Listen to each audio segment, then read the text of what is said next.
Hello សួស្តីជំរាបសួរមិត្តទាំង live នៅក្នុង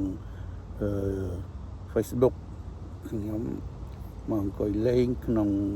ទីកន្លែងគេមក picnic មកដុតសាច់ដុតអីញ៉ាំនៅមាត់ទឹកទឹកខាងនោះនេះអង្គុយនៅបងគេដើរលេងងាយលេងអត់កន្លែងហ្នឹងមានខ្មែរមកច្រើនណាស់នៅកន្លែងបឹងប្រលិតប៉ុន្តែដឹងថ្ងៃសុកអត់ទាន់មានឃើញណាមកចិត្តមិន10ហើយមិន10កន្លះព្រឹកហើយមកតែ10ព្រឹកហើយអត់ឃើញមកធម្មតាមកពេញនៅក្នុងប៉ាគីងនេះខ្ញុំទៅផ្ទះវិញហើយទៅព្រោះចង់មកទិញបន្លែបន្តិចធម្មតាថ្ងៃសុកគេមកលក់ដែរលក់បន្លែតកួន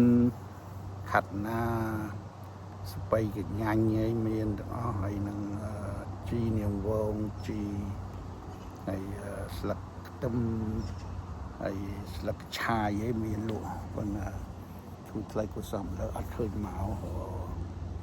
អត់តែតែវិញឯនោះកន្លែងនៅខំខយនោះឆ្ងាយនៅបាក់គីងចឹងមានថ្ងៃស្អាតណាគួយក៏មកលុបភ្លឺស្អាតទៀតមែនទេចឹងអូអត់តែវិញជានៅមកលេងនេះគេហៅប៉ាក់ដើរកំសាន្តអង្គុយលេងញ៉ាំនេះញ៉ាំនោះចឹងណាឥឡូវទៅផ្ទះហើយទៅខ្លីទៅ